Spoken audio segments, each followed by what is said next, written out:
Diz aqui: porque não temos que lutar contra a carne, mas sim contra a carne e sangue, mas sim contra os principados e potestades, contra os príncipes das trevas deste século, contra as hostes espirituais da maldade no lugar celeste. Então, aqui eles falam que nós não precisamos fazer esforço nenhum. Os ensinadores aí em graça. Nós pulamos aí para a parte 7, né? O tabernáculo humano, tabernáculo divino, parte 7. Então, nossos irmãos ensinadores em graça ensinam e dizem que nós não precisamos fazer esforço. Mas Paulo está dizendo aqui, ó. Aí eles estão aqui pegando esse literal aqui, de que a nossa luta não é contra a carne e o sangue. Ora, mas quer dizer então que agora, com o sacrifício de Cristo na cruz, Cristo venceu a cruz, então todos nós somos ociosos, temos que ficar ociosos e apenas dizer, eu creio em Deus, eu sou um cristão, estou em graça, e pode ser carnal, pode fazer o que quer, ou não precisa manter comunhão de preparação diante de Deus? Ou abençoados? Que ensino é esse? Aí pegam o literal, esse literal aqui. Mas agora Paulo está falando de uma luta contra de uma luta contra o próximo, né? Paulo está dizendo que não tem que lutar contra o próximo, mas sendo influenciado por forças espirituais. Aqui em Efésios 6, Paulo diz que a luta não é contra a carne e sangue, porque a luta agora é espiritual, é por forças que atuam na mente das pessoas. Viu aí, abençoados? Gálatas 5:17, ele mostra que há uma luta dos desejos carnais contra os espirituais. Já em Efésios 6:12, ele já fala de uma batalha externa que vem buscar vencer a fé do cristão por meio de uma atuação, uma influência espiritual. Romanos capítulo 8. Vamos voltar lá em Romanos capítulo 8, no verso 6 e 7. Diz assim: porque a inclinação da carne, é morte, mas a inclinação do espírito é vida e paz. Porque a inclinação da carne é inimizade contra Deus, pois não é sujeita à lei de Deus, nem pode ser. Você está vendo? Então, a inclinação da carne é satisfação aos demônios, ao diabo. Agora, abençoados, vamos analisar Isaías 14. Isaías 14. Nós vamos chegar lá. Isaías 14, do verso 12 ao 21. Colocando ao lado de Gênesis, vamos lá, examinar Isaías 14. Isaías 14. Vamos lá, Isaías 14. Já pulamos para outra parte, né? Nós não temos que estar correndo. Já pulamos para outra parte. Vamos em Isaías 14. E Isaías 14, do verso 12 ao 21. Vamos ler aqui. Diz assim: como caíste do céu... Vamos observar o texto. Revelação trazida pelo canal Luzes da Graça a você agora. Receba aí. Muita revelação que vai vir agora. Vai vir agora uma enxurrada de revelação aí para você aí que nos assiste aqui neste canal. Apesar de muitos não valorizarem, né? Mas nós nos mantemos fiel. Se o homem é infiel, Deus permanece para sempre fiel, né? Estamos como Jó. Eu sei que o meu Redentor vive, mesmo diante de pouca inscrição, mesmo diante de pouca visualização, mas vamos caminhando. Eu sei que o meu Redentor vive, né? Como disse Abacuque, ainda que não haja fruto na videira e o fruto da oliveira minta, contudo, nós creremos no Senhor. A nossa confiança está nele. Vamos lá. Isaías 14, no verso 12. Como caíste desde o céu, ó estrela da alva? Tu foste cortado por terra, tu que debilitavas as nações. Está falando, vamos ver sobre quem está falando aqui. E dizia no teu coração: eu subirei ao céu, acima das estrelas de Deus, exaltarei o meu trono, e exaltarei o meu trono, no monte da congregação, e me assentarei aos lados do norte. Subirei sobre as alturas das nuvens e serei semelhante ao Altíssimo. Contudo, contudo, serás levado ao inferno, o mais profundo abismo. Os que te virem te contemplarão, te considerar-te-ão e dirão: é este o homem que fazia tremer os reinos, que fazia estremecer a terra e fazia tremer os reinos, que punha o mundo como deserto e assolava as cidades, que não abria a casa de seus cativos, todos os reis da terra, todos os reis das nações, todos eles jazem com honra, cada um na sua morada. Porém, tu és lançado na tua sepultura, como um renovo abominável, com as vestes dos que foram mortos atravessados à espada, como os que descem ao covil de pedras, como cadáver pisado. Como todos eles te reunirás na sepultura, porque destruíste a tua terra e mataste o teu povo. E a descendência dos malignos não será jamais nomeada. Então, você pode ler até o 25, se você desejar. Mas vou aqui explicar aqui. Então, esse Isaías 14, do 12 até... Vamos ler do 12 até o verso 15, vamos botar assim. Colocado ao lado de Gênesis, capítulo 3, do verso 22 ao 24, onde vamos ver este verso 24, mostra os desenhos de querubins em todo o teto na parede do lugar santo. O lugar santo era a primeira conexão espiritual. Então, vamos falar aqui, o lugar santo, estamos falando sobre o tabernáculo. Então, o lugar santo, que é o segundo céu, onde existia o segundo véu, entrava do primeiro, tinha o segundo véu, entrava o lugar santo. Então, chamado de segundo céu, aqui é apresentado na figura da queda do homem, ou do homem não, do anjo querubim. Do anjo querubim, aqui habitado sobre o corpo chamado de Adão. O espírito era de um querubim, que Deus soprou sobre o boneco, o barro, aquele espírito querubim. Se Deus soprou, ele soprou um espírito. Ele não soprou um espírito qualquer, mas ele soprou do espírito de um querubim. Então, nós procedemos desse fôlego. Então, Deus soprou o espírito de um querubim. Tanto que a ordem do querubim era guardar.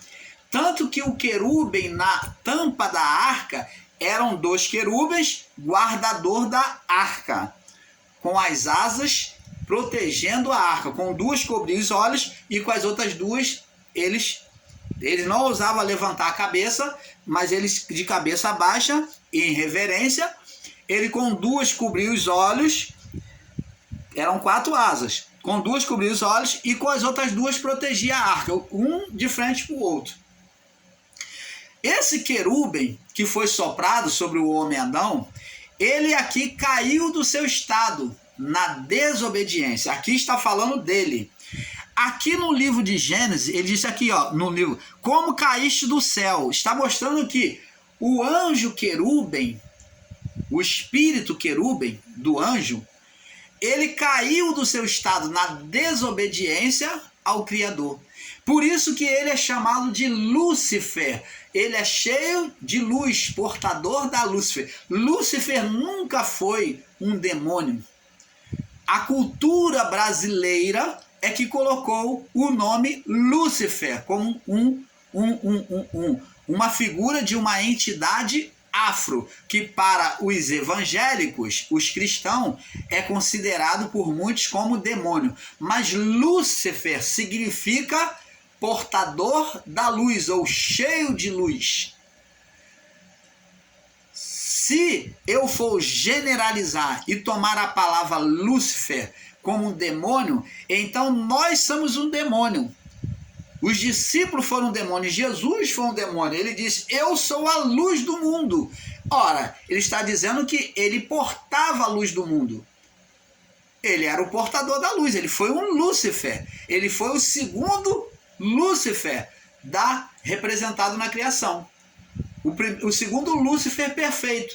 O primeiro se corrompeu, foi o espírito querubim, pelo corpo adâmico.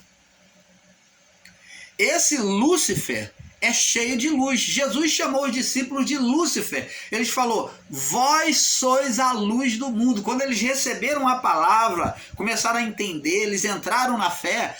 E agora Jesus comissionou eles, dizendo, ó, vai, vocês são a luz do mundo e o sal da terra. Vocês são os Lúcifer. Vocês são portadores de luz agora, como eu. Então, Lúcifer nunca foi uma entidade, mas foi a cultura, cultura afro,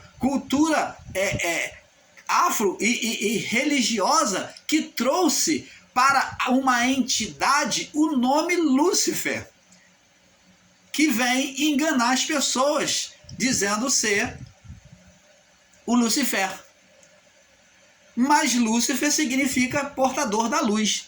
E aqui está apontando para o querubim, aquele espírito no corpo adâmico, aquele espírito que habitava ali, que foi soprado no boneco. Como caíste do céu, ó Lúcifer, filho da alva, como foste cortado ou lançado por terra, tu que debilitavas as nações. Aí vai falar qual foi a atitude do coração dele. O que aconteceu no coração do Adão, né? Que foi chamado de Adão, mas ali estava um espírito querubim, Lúcifer, um querubim cheio de luz.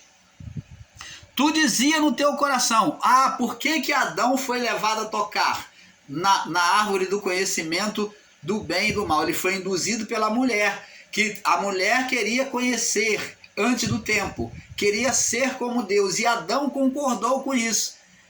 Sobre ele estava a autoridade da criação, então é dita aqui a responsabilidade sobre ele. Tu dizia no teu coração, eu subirei ao céu, acima das estrelas de Deus. Quem é essas estrelas de Deus? Os anjos. Então eu subirei acima, vou ser maior do que todos os anjos. Acima dos querubins tinha quem? Os arquianjos. Por exemplo, Miguel é um dos arquianjos. Temos Gabriel, temos Uriel, temos outros anjos, mas esse Lúcifer, chamado de Lúcifer, que era o querubim que estava sobre o corpo adâmico, ele queria ser maior do que os anjos, ele queria ser o principal. Então ele estava querendo tomar o lugar de quem? Quem era o anjo chamado anjo principal? Miguel. Então ele queria tomar o lugar de Miguel. Ele fala aqui, diz aqui, eu subirei acima ao céu, acima das estrelas, dos anjos, me exaltarei. Ele vai ser o anjo principal. Acima das estrelas, me exaltarei o meu trono, no monte da congregação me assentarei. Então ele queria ser semelhante ao Altíssimo.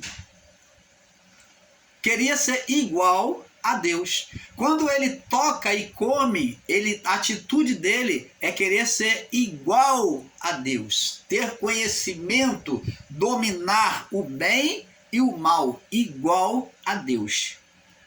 Então ele tomou uma atitude de oposição ao Criador, desagradável aos olhos do Criador. E ele disse aqui no verso 14, diz aqui, subirei às alturas das nuvens. Nuvens significa juízo. Subirei às alturas das nuvens. e serei semelhante ao Altíssimo. Isso aconteceu. Ele queria então estabelecer o trono dele aonde? Acima, na criação. Então agora vamos entender que esse anjo querubim, ele queria ser igual a Deus aqui embaixo na criação. Ele queria dominar e ser igual a Deus. Ele falou, ó, você é igual ao Altíssimo. Ele entendeu mal. Deus colocou ele como representante, mas não para querer ser maior ou igual a Deus. Então ele disse que ia botar o trono dele acima nas nuvens e seria semelhante ao Altíssimo, igual, a comparação, igual ao Altíssimo. Então ele queria que Deus reinava lá e falou, eu que vou reinar aqui, você é igual ao Altíssimo. E isso é ofensivo aos olhos de Deus. Então agora, abençoado, vamos comparar aqui com Gênesis, né? Gênesis, capítulo... Vamos comparar aqui com Gênesis, capítulo 3, no verso 22 ao 24. Vamos lá. Diz assim, então disse o Senhor Deus, após o pecado do homem, eis que o homem é como um de nós. Ó, passou a ter um atributo a mais de dominar o bem, conhecer o bem, sabendo o bem e o mal. Sabendo o bem e o mal, que Deus é dominador do bem e do mal. Ora, para que não estenda a sua mão e tome também da árvore da vida e coma e vive eternamente, o Senhor Deus, pois, lançou fora do jardim do Éden. Ó, queda. Ele saiu, o homem, por meio, o querubim, ele foi tirado do terceiro céu. Houve uma falta de comunhão, quebrou-se a comunhão. Queda, foi lançado por terra, tornou-se natural. Deixou de ser espiritual e tornou-se natural. Tinha duas naturezas. Então perdeu a comunhão, o corpo espiritual, porque agora pelo espírito estaria inoperante, pela condenação da alma. Então ele agora tornou-se natural. Queda, lançar por terra, queda. Então, tornou-se natural. E diz aqui, para que não estenda a sua mão e também come da árvore da vida e vive eternamente, o Senhor Deus lançou fora do jardim do Éden. Esse jardim do Éden demonstra a comunhão com Deus, o Espírito, o terceiro céu, né? Em comparação com o tabernáculo, tá? Aqui é a apresentação no tabernáculo como terceiro céu, o Éden. Para que não lançou o Senhor Deus fora do Éden, da comunhão, pelo Espírito, morte espiritual, separação de Deus, para lavrar a terra que fora tomada. Agora o homem vai trabalhar, agora ele vai lavrar. O homem só tinha que colher, o homem não plantava, o homem não lavrava a terra. O esforço físico, o suor, veio após o pecado. O homem, Deus já fazia a terra frutificar naturalmente. O homem só tinha que ir lá e comer, colher e comer. Mas após o pecado, agora a terra não estava mais sujeita ao homem. Agora o homem tinha que trabalhar. O homem tinha que se sujeitar à terra, né? E verso 24. E havendo lançado fora o homem, quer dizer, morte espiritual, né? Lançar fora, pôs querubins ao oriente do jardim do Éden.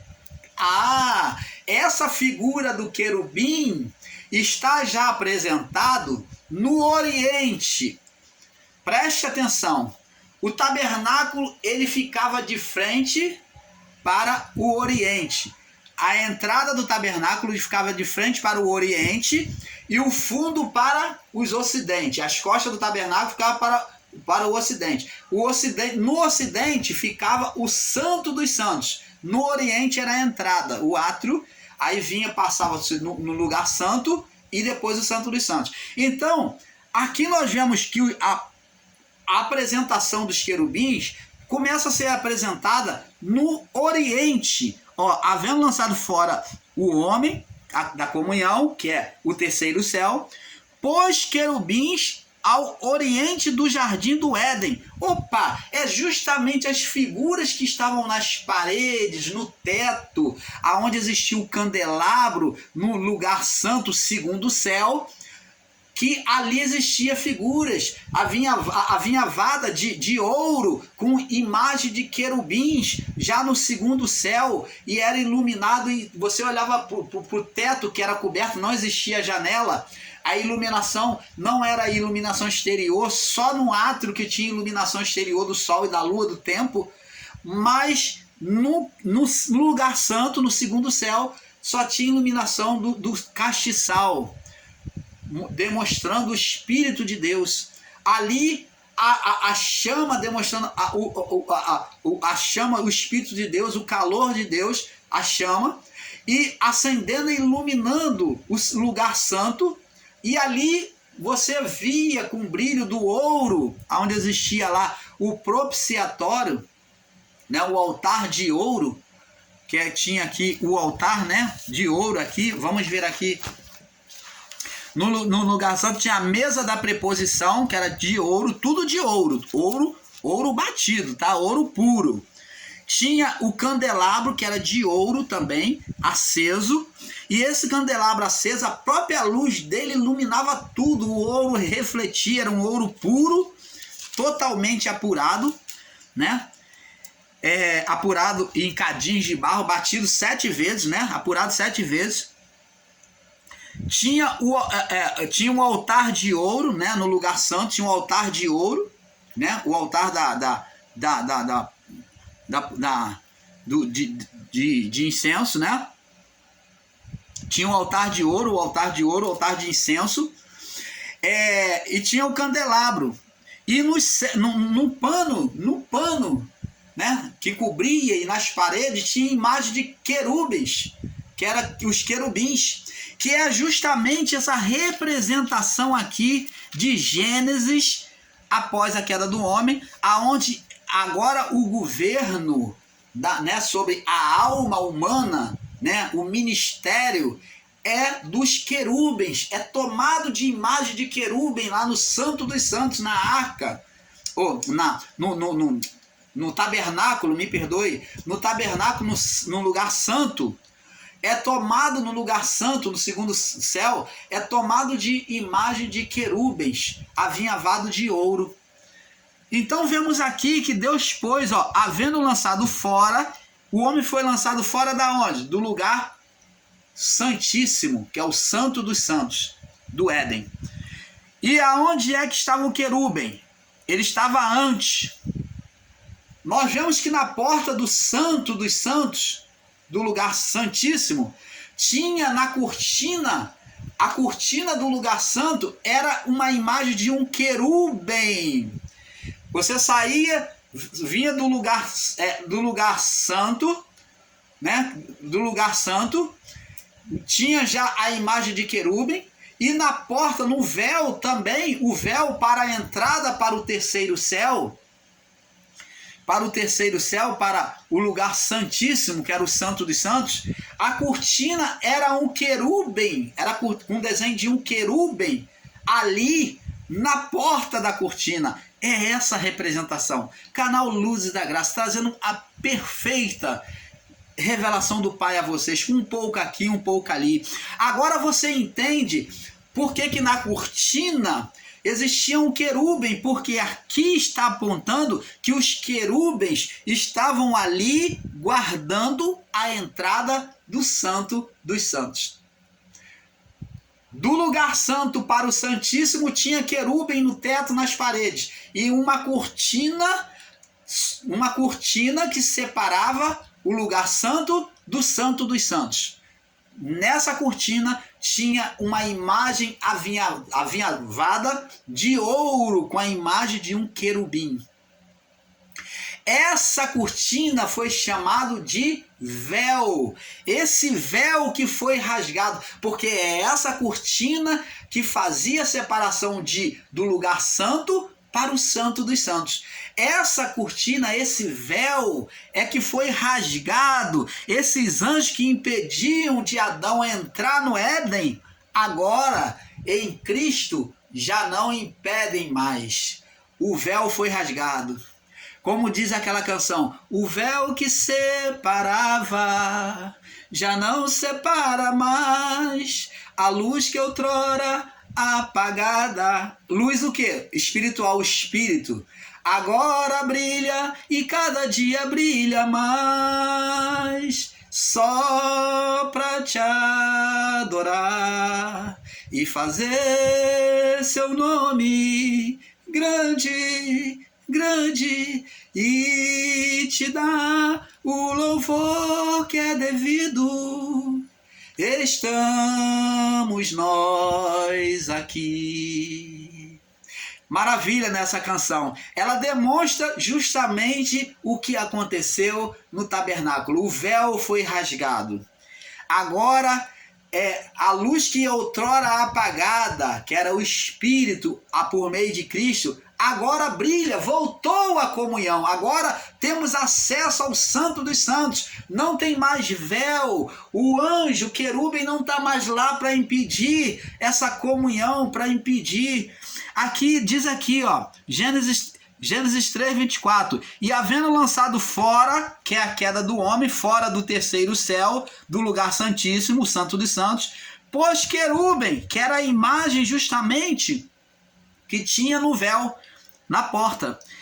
No Oriente, por que no Oriente? Que era a entrada do Oriente para o Ocidente. O Santo dos Santos ficava no Ocidente. Por isso que Jesus disse assim, ó, porque assim como relâmpago que sai do Oriente, ele está falando sobre o tabernáculo, que sai do Oriente, ele vem lá pelo átrio, no Oriente, que é a entrada, que o tabernáculo ficava de frente para o Oriente, o portão do tabernáculo ficava de frente para o Oriente, você entrava no átrio pelo Oriente, pelo lado do Oriente, e chegava até o Ocidente. Por isso que Jesus veio falar, porque assim como relâmpago, ó, ele está falando dele, a expressão dele, o relâmpago, aqui que vem apontar, que se cumpriu nele. E assim como o relâmpago que sai do Oriente, ele entrou pelo átrio, pela porta do portão lá do tabernáculo, pelo átrio, no santo e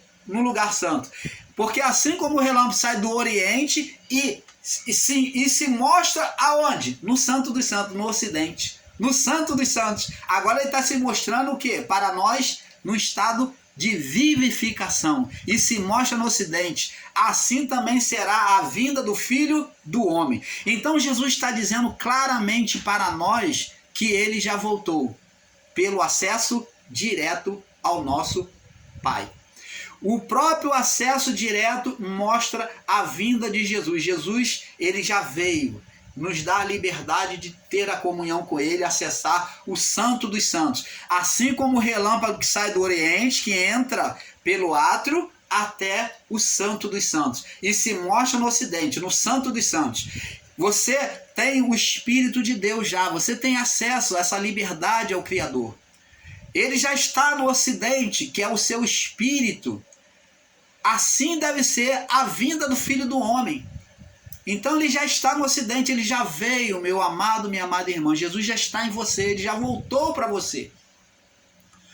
O tabernáculo já mostrou isso. E Jesus ele confirma, porque assim como o relâmpago que sai do Oriente e se mostra no Ocidente, ele está mostrando o tabernáculo que era apontado de frente para o Oriente e o Santo dos Santos do tabernáculo ficava nos fundos, no Ocidente, apontando para o Ocidente. Você está entendendo, amado? Canal Luzes da Graça, trazendo a verdadeira revelação do Pai a você, com todo amor, com todo prazer. Somos pequenininho, mas com entendimento imenso que o Pai tem nos dado. Somos pequenos como canal, mas com entendimento imenso que o Pai tem concedido a cada um de nós. E pôs querubins e havendo lançado fora, Gênesis 3, 24, fora o homem, fora o quê? Da comunhão, morte espiritual do Éden, né? Pôs querubes no oriente do Éden, no oriente, na entrada do Éden, com uma espada. Aqui os querubes estão aqui, na porta, para não entrar no Santo dos Santos, que é a representação do Éden. Fala de rompimento de uma comunhão, o espírito, por isso está falando de morte espiritual, separação da comunhão com Deus. E uma espada inflamada que andava ao redor, para guardar o caminho da árvore da vida. Opa, que Deus tremendo é esse! Ele está aqui mostrando que não aceita de jeito nenhum corrupção, pecado, malefícios diante dele. Não aceita nenhuma impureza. Esses querubins estavam com a espada inflamada, mostrando que Deus não aceita a impureza. Não existe impureza, pecado em Deus. Nenhum restício. Esses anjos com espada inflamada está dizendo para guardar, não entra. Esse ensino de que o diabo estava lá nos céus, teve uma rebelião, errado. Isso aqui lança por terra, errado, porque aqui mostra anjos com espada inflamada para não entrar, jamais de voltar à comunhão com Deus no estado que o homem estava de condenação, de morte espiritual. Não podia voltar. Tinha que haver uma reparação para que o homem voltasse à comunhão. Por isso, meus amados irmãos, o canal Luz da Graça vai passar para a próxima parte, porque é um pouco aqui, um pouco ali. E o negócio está ficando bom e vem muito mais rajadas de revelação a vocês aí. Fique conosco, né? Porque vamos crescendo num conhecimento e compartilhando com vocês. Paz, vamos para a próxima parte.